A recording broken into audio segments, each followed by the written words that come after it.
হাই ফ্ৰেণ্ডসকল, মই মল্লিকা আপোনালোকক স্বাগতম জনাইছোঁ মোৰ YouTube channel Mallika Assamese blog and ৰেচিপিলৈ। আজি মই আপোনালোকৰ মাজলৈ লৈ আহিছোঁ পিঁয়াজি কচুৰি ৰেচিপি। আৰু আশা কৰোঁ আপোনালোকে ভিডিঅ'টো চাই ভাল পাব। আৰু যদি ভিডিঅ'টো চাই ভাল পায় তেনেহ'লে লাইক কৰিব, কমেণ্ট কৰিব, শ্বেয়াৰ কৰিব, লগতে চেনেলটো ছাবস্ক্ৰাইব কৰি দিব। তেনেহ'লে আহক আমি ভিডিঅ'টোৰ মাজলৈ আগবাঢ়োঁ। কচুৰিৰ কাৰণে আমি প্ৰথমতে ময়দাখিনি এটা ডো প্ৰস্তুত কৰি ল'ব লাগিব। তাৰ কাৰণে আমাক প্ৰয়োজন হ'ব অলপমান নিমখ, তাত আমি অকণমান চফ দিম, অলপমান দিম কালজিৰা, আৰু তাত দিম আমি অকণমান ৰাইচ ব্ৰেন অইল। আটা যেনেকৈ পুৰি বনাবৰ কাৰণে মঠা হয়, ঠিক তেনেদৰে আপোনালোকে ডোটো কোমলকৈ প্ৰস্তুত কৰি ল'ব। মই গৰম পানী লৈ ময়দাখিনি ভালদৰে মঠি ল'ম। আপোনালোকে ভালদৰে তেনেহ'লে মই ডোটো প্ৰস্তুত কৰি আকৌ আপোনালোকক লগ পাই আছোঁ। মঠাৰ পিছত আমাৰ এনেদৰে কোমল হৈছে, আৰু এতিয়া আমি এইখিনি 5 মিনিট সময় ৰেষ্টৰ কাৰণে ৰাখি দিম।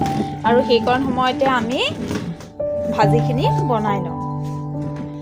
আমি ভাজিখিনি বহাবৰ কাৰণে এখন কেৰাহীত অকণমান মিঠাতেল দিছোঁ, আৰু মিঠাতেল গৰম হোৱাত ইয়াত কেইটামান গোটা জিৰা ফুটাই দিছোঁ।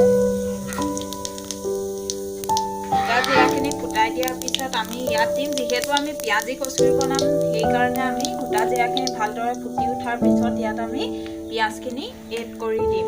ইয়াত দেখিছে জিৰাখিনি ফুটি উঠিছে, তাত আমি পিঁয়াজখিনি এড কৰি দিম।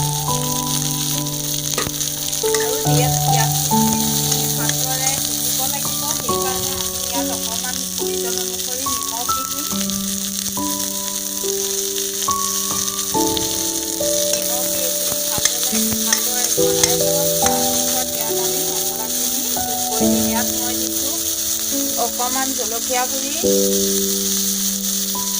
অকণমান জিৰা গুড়ি, আৰু অকণমান ধনিয়া গুড়ি। আপোনালোকে যদি চাট মছলা থাকে তেনেহ'লে ইউজ কৰিব পাৰে, তেতিয়া অকণমান টেঙা ভাৱ আহিব, তেতিয়া খাবলৈ বেছি ভাল হয়। আৰু যিহেতু কচুৰি বুলি কৈছোঁ, কচুৰি বুলি কোৱাৰ লগে লগে ইয়াৰ মেইন ইনগ্ৰিডিয়েণ্টটো আহি গ'ল কচুৰি মেথি।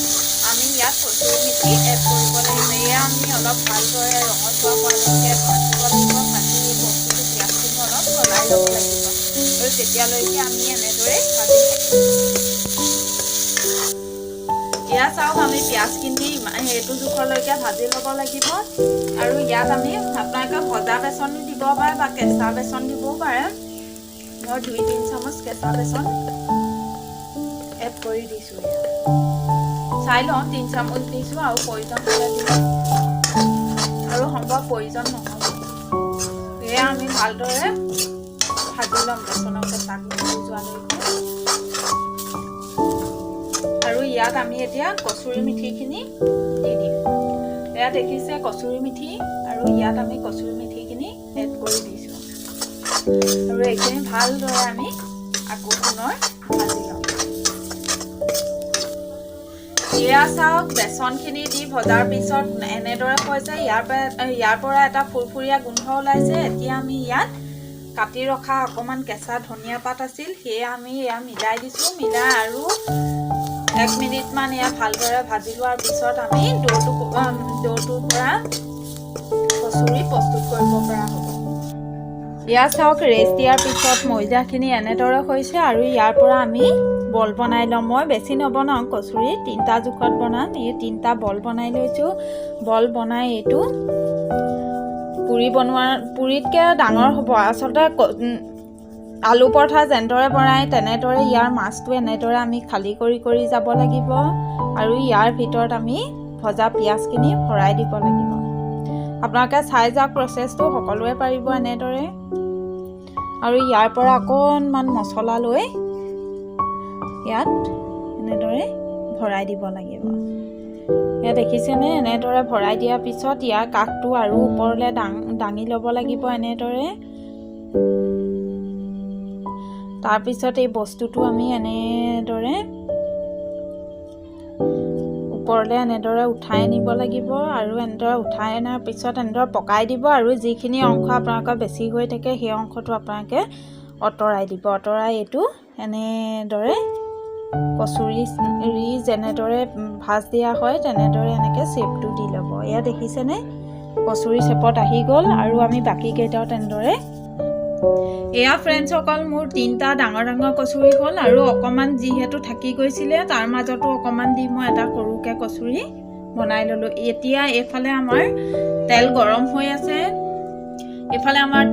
হৈ আছে আৰু আমি এতিয়া কচুৰিকেইটা এটা এটাকৈ ভাজি ল'ম। এয়া দেখিছে তেল গৰম হৈ আছে আৰু আমি ভালদৰে এটা এটাকৈ এয়া ভাজি ল'ম।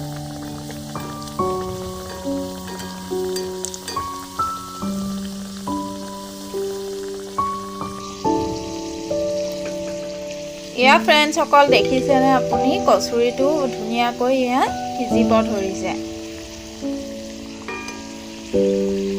এইটো আমি ভালদৰে তেলত ইলুটি-শিলুটিকৈ ভাজি ল'ম। যিহেতু ভিতৰৰ মছলাখিনি ভালদৰে ভাজি থোৱাইছে সেইটো কাৰণে 2টা ছাইড ভালদৰে ভাজি ল'ম। আমি এনেদৰে ইলুটি-শিলুটি কৰি থাকিলে ইয়াত দেখিব পাৰিছে কিমান ধুনীয়া কালাৰ উঠিছে আৰু আমি ঠিক তেনেদৰে আমি গোটেইকেইটা কচুৰি ভালদৰে ভাজি ল'ম। স্কিপ নকৰাকৈ শেষলৈকে ভিডিঅ'টো চাই যাব।